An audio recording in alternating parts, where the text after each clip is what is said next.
যুক্তরাষ্ট্রের new York সিটির mayor প্রার্থী ও ডেমোক্রেটিক সোশ্যালিস্ট জোহরান মামদানি মনে করেন সমাজে কোটিপতি থাকা উচিত নয়, কারণ এটি অসমতার এক চরম রূপ। তিনি বলেন, কোটিপতির ফলে একদিকে মানুষ বিপুল অর্থ অর্জন করে, অন্যদিকে অনেক মানুষ অভাবে থাকে। রবিবার এক টেলিভিশন সাক্ষাৎকারে তিনি এসব কথা বলেন। এনবিসি নিউজের মিট দ্য প্রেস অনুষ্ঠানে উপস্থাপক ক্রিস্টেন ওয়েলকার তাকে প্রশ্ন করেন, আপনি নিজেকে ডেমোক্রেটিক সোশ্যালিস্ট বলেন, আপনি কি মনে করেন কোটিপতিদের থাকার অধিকার আছে? উত্তরে মামদানি বলেন, আমি মনে করি আমাদের সমাজে কোটিপতি থাকা উচিত নয়, কারণ এটি অসমতার এক চরম রূপ।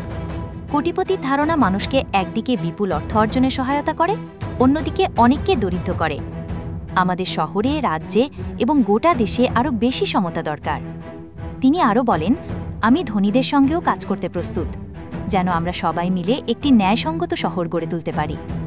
এই সপ্তাহে আমেরিকান রাজনীতি পর্যবেক্ষকদের চমকে দিয়ে মামদানি নিউ ইয়র্ক সিটির ডেমোক্রেটিক মনোনয়নের দৌড়ে সাবেক গভর্নর অ্যান্ড্রু কুওমোকে পেছনে ফেলে এগিয়ে যান।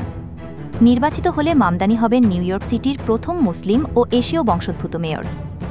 এক্সে পোস্ট করে মামদানি বলেন, নেলসন ম্যান্ডেলার ভাষায়, এটি সবসময়ই অসম্ভব মনে হয় যতক্ষণ না এটি হয়ে যায়। বন্ধুরা, এটি সম্পূর্ণ হয়েছে, আর আপনারাই এটি সম্ভব করেছেন। আমি গর্বিত নিউ ইয়র্ক সিটির ডেমোক্রেটিক মনোনীত প্রার্থী হতে পেরে।